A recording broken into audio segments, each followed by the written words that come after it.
అందరికీ నమస్కారం. మొన్న ఈ మధ్యకాలంలో 3వ తారీఖు రాత్రి అంటే 4వ తారీఖు ఉదయం అందరికీ తెలిసింది వార్త.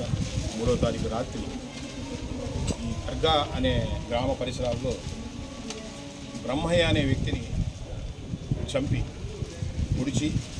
చంపి అక్కడ నుంచి ఆ శవాన్ని దాదాపు ఒక 50 మీటర్ల దూరంలోకి లాక్కొచ్చి అక్కడ పెట్రోల్ పోసి తగలబట్టిన సంఘటన మీ అందరికీ తెలుసు.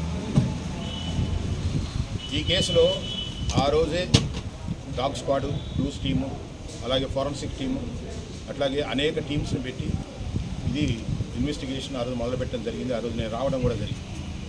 వచ్చి ఆ రోజు కూడా దాదాపు ప్రతి సీను, ప్రతి విషయాన్ని కూడా మేము కూలంకషంగా ఇక్కడ పరిశీలించి వెళ్ళడం జరిగింది. నేను కూడా ఆ రోజున సోషల్ మీడియాలో కూడా కొంత ఇది వచ్చినప్పుడు కూడా ఇది పొలిటికల్ యాంగిల్ కాదు, ఇది వేరే యాంగిల్లో ఉంది కేసు అని కూడా ముందుగానే నేను మీడియా ద్వారా నేను ప్రజలకు కూడా విజ్ఞప్తి చేయడం జరిగింది. అది శాంతి భద్రతల దృష్ట్యా ఇది పొలిటికల్ టర్న్ తీసుకుంటానికి కొంతమంది చేసే ప్రయత్నం నాకు అర్థమయ్యి మళ్ళీ కూడా రెండోసారి కూడా ఈ పోలీస్ స్టేషన్లో మీకు ప్రెస్ మీట్ పెట్టి ఈ పొలిటికల్ యాంగిల్లో కనపడలేదు, మాకు కొంత దర్యాప్తు మాకు అప్పటికే తెలుసు కాబట్టి అన్ని విషయాలు మీకు చెప్పం కాబట్టి అని ఇది వ్యక్తిగతమైన కక్షలతో జరిగిందని ఆ రోజు చెప్పడం జరిగింది.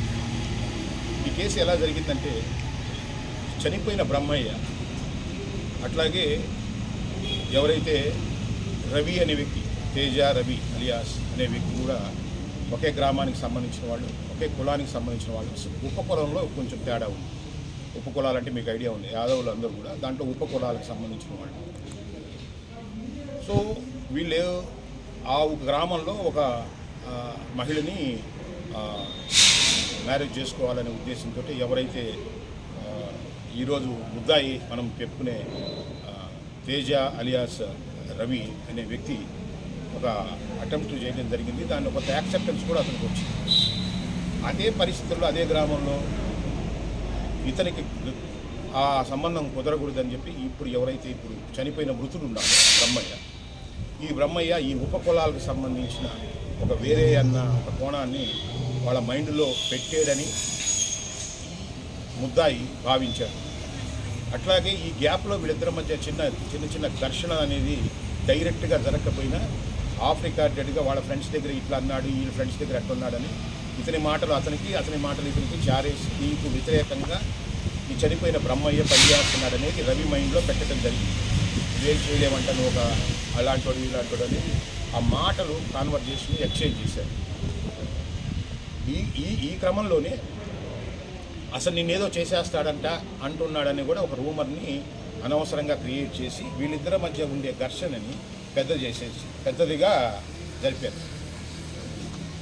అప్పటి నుంచి కూడా ఎవరైతే ఇప్పుడు రవి అలియాస్ తేజ అనే వ్యక్తి ఈ బ్రహ్మయ్య మీద ఒక గట్టిగా లోపల కక్ష పెట్టుకోవటం జరిగింది. కాకపోతే ఎవరి దగ్గర బయటపడకుండా ఇతన్ని ఎట్లయినా కానీ నా జీవితాన్ని దెబ్బకొట్టాడు, నేను అనుకున్నది సరగలేదు, దీనికి కారణం కేవలం బ్రహ్మయ్య అనే ఒక ఉద్దేశంతో ఈ నేరం జరగకముందే ఈ బ్రహ్మయ్య అప్పుడప్పుడు కూడా అక్కడే వచ్చి ఇప్పుడు ఎక్కడైతే చనిపోయి ఉన్నాడో అక్కడ వచ్చి ప్రతిరోజు కూడా ఏదో ఒక టైంలో అక్కడ మాట్లాడుకోవడం జరుగుతుంది. సో అతనికి కూడా ఆ విషయం తెలుసు, ఆ ప్లేస్లో సాయంత్రం పూట ఉంటాడని.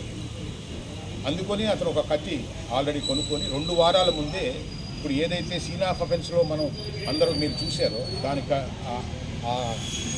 అక్కడ దాచిపెట్టుకో ఉన్నాడు, దాదాపు రాళ్ళల్లో దాచిపెట్టున్నాడు. అంటే 15 రోజుల ముందే ఏదో ఒక సందర్భం నాకు వస్తే నేను బ్రహ్మయ్య అనే వ్యక్తిని వేసేసేయాలి, చంపేయాలనేది అతను ముందుగానే డిసైడ్ చేసి ఆపర్చునిటీ కోసం అతను ఎదురు చూడటం జరిగింది.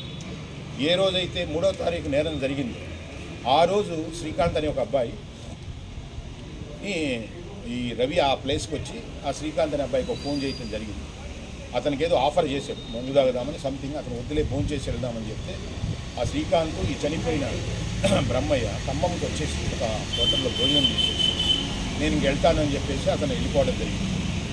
సో ఇతని గొంతు విని ప్రతిరోజు అక్కడికి వస్తున్నాడు కాబట్టి గొంతు విని ఆల్రెడీ అప్పటికి ఆయన సిట్టింగ్లో కూర్చొని ఉన్నాడు. ఎవరు మన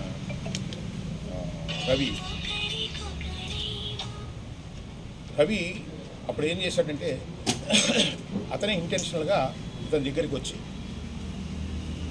మందు తాగుదామా అని ఆఫర్ చేయడం జరిగింది. ఇది చిన్న పార్టీ ఏదో ఉద్యోగం వచ్చింది ఒక మాట్లాడుతుంది. సరే తాగుదామని చెప్పేసి సో ఒక 500 రూపాయల డబ్బులు ఎవరైతే ఈ ముద్దాయి ఉన్నాడో అతనే డిసీజ్డ్కి అంటే చనిపోయిన బ్రహ్మయ్యకి డబ్బులు ఇచ్చి బాలాజీ వైన్స్ అని ఒక వైన్స్ దగ్గర 2 బీర్ బాటిల్స్ ఏదో మంచి కోసం ఏదో తీసుకురావడం జరిగింది. ఇతను సిట్టింగ్లో కూర్చునేటప్పుడు శ్రీకాంత్ అక్కడి నుంచి ఈరోజు నేను మందు ఇది ఏంటి అని చెప్పేసి అతను వెళ్ళిపోవడం జరిగింది. సో ఇక అక్కడ కూర్చున్నది రవి మరియు చనిపోయిన బ్రహ్మయ్య. అప్పుడు రవి ఏం చేశాడంటే రవి దగ్గర అంతకుముందు మీకు వాటర్ ప్లాంట్ ఉంది, వాటర్ ప్లాంట్లో పనిచేసిన ఒక జువనైల్ ఉన్నాడు, అట్లాగే ఇంకొక అతను కూడా జేసీఎల్ ఉన్నాడు. వాళ్ళిద్దరికీ కబురు చేసి ఈరోజు నాకు ఆపర్చునిటీ దొరికింది, మీరు ఒకసారి వస్తే అంతకుముందు కూడా వాళ్ళతో డిస్కస్ చేస్తున్నాడు, అవకాశం దొరికితే నాకు సాయం చేస్తారని. వాళ్ళ అమ్మాయికి చిన్నపిల్లలు వాళ్ళు అలాగే అని చెప్తున్నారు. ఆ రోజు అవకాశం దొరికింది, వాళ్ళు కూడా రావడం జరిగింది. వాళ్ళని దూరంగా పెట్టుకొని మంచిగా కెప్టర్ సైడ్ పెట్టి మీరు సీన్లోకి రావద్దని చెప్పేసి వీళ్ళిద్దరే అక్కడ కూర్చొని కరెక్ట్గా ఇతను కొంత మత్తులోకి వెళ్ళిపోయిన తర్వాత అక్కడ నుండి ఒక పెద్ద బండరాయి తీసుకొని పటామని ఇతను పట్టడం జరిగింది. రమ్మయ్య ఎప్పుడైతే ఈ సౌండ్ విన్నారో నేను కొట్టిన వెంటనే మీరు వచ్చి రీచ్ అయ్యి నాకు సాయం చేయమని చెప్పిన సిగ్నల్ అది. సో ఎప్పుడైతే ఇతను పటామని రాయి తీసుకొని ఆ బ్రహ్మయ్యని కొట్టాడు, ఆ కొట్టడంతో ఈ పిల్లలు కూడా వెంటర్ అయిపోయి ఆడ కత్తి అన్నీ వాళ్ళకి తెలుసు కాబట్టి అతన్ని పొడిచి చంపేసేసి ఆల్రెడీ వాళ్ళ బండిలోని పెట్రోల్ తీసి ఈ శవాన్ని ఎక్కడైతే చనిపోయిన ప్లేస్కి పో దూరంగా ఆగి ఈ శవాన్ని గుర్తుపట్టకుండా వేలు ముద్దులు రాకుండా ఏదో తగలబెట్టడం జరిగింది. ఇవంతా కూడా ఇప్పుడు రవి ఒక మనిషిని చంపితే ఎక్కడ దొరుకుతాం ఏం దొరుకుతాం అనేది నాలెడ్జ్ పేపర్ల బట్టి కానీ లేకపోతే యూట్యూబ్లో ఇవన్నీ ఆయన సెర్చ్ చేస్తున్నాడు. మనిషిని ఎలా చంపాలి, మనం ఎలా దొరకకుండా ఉండాలనే దాన్ని కూడా సెర్చ్, అంటే ఒక చంపేసి ఒక వ్యక్తిని ఎలా తప్పించుకోవాలనే దాని మీద ఈయన అన్నింటినీ కూడా రీసెర్చ్ చేయడం జరిగింది. ఆ హిస్టరీ కూడా బయటకు వచ్చింది. సో ఇతనికి అంతకుముందే ప్రీ ప్లాన్ ఉందనేది మనకు అర్థమవుతుంది. సో దాంట్లో ఏంది ఏలుముద్రలు, డాగ్ స్క్వాడ్, స్మెల్ ఇవన్నీ రావాలనంటే తగలబెడితే అవన్నీ కూడా మాయమైపోతాయి అనేది వీళ్ళ యొక్క ఇది మన సోషల్ మీడియా తెలివితేటలతో అన్ని దాంట్లో ప్రదర్శించడం జరిగింది. కానీ ఈ కేసుని తర్వాత ఏం చేశారు, ఈ సీన్ ఇక్కడ కాదు ఇంకొక దగ్గర నేను క్రియేట్ చేయడం కోసం ఈ మోటార్ సైకిల్ డిసీజ్లో మోటార్ సైకిల్ ఎటుంటే మోటార్ సైకిల్ని బట్టి జనం వస్తారని వాడు ఏదో గుర్తుపట్టకుండా ఉంటాడని ఈ కేసుని మరింత సంక్లిష్టం చేసి పోలీసుని ఇబ్బంది పెట్టడానికి ఈ బండిని తీసుకెళ్ళి ఎక్కడైనా దాచిపెట్టమని చెప్పడం జరిగింది. ఈ జువనైల్స్ ఇద్దరు ఈ బండిని ఖమ్మం తీసుకొచ్చారు. ఖమ్మం తీసుకొచ్చి మళ్ళా పొద్దున్నే శవం దొరికి ఐడెంటిఫై అయిందని పోమరాగానే మళ్ళీ వాడు నిద్రపోకుండా లేదు ఇది వాడి తాగే ప్లేస్ ఇంకోటి ఉంది ఓపెన్ ప్లేస్ అని చెప్పి మనం ఎప్పుడైతే మోటార్ సైకిల్ చూసామో ఈ పక్కన అక్కడ తీసుకుపోయి 6 గంటలప్పుడు బండి పెట్టి సో సందర్భం కానీ సీన్ కానీ ఇక్కడ కాదు ఇక్కడ ఏదో జరిగింది అనేది ఒక క్రియేట్ చేయడం కోసం ఆ విధంగా తప్పుదారి పట్టించడం జరిగింది. సరే పోలీస్ ప్రొఫెషనల్ ముందు ఇవన్నీ కూడా మాకు తెలుసు, అది ఎంత కఠినమైన కేసులైనా కానీ మేము ఛేదిస్తామనే సంగతి మీకు తెలుసు, ప్రత్యేకంగా చెప్పబడలేదు. సో ఈ కేసులో ఈ ఫ్యాక్ట్స్ అన్నీ బయటికి తీసుకొచ్చిన ఇంకా కూడా లోతైన ఫ్యాక్ట్స్ ఉన్నాయి దీంట్లో.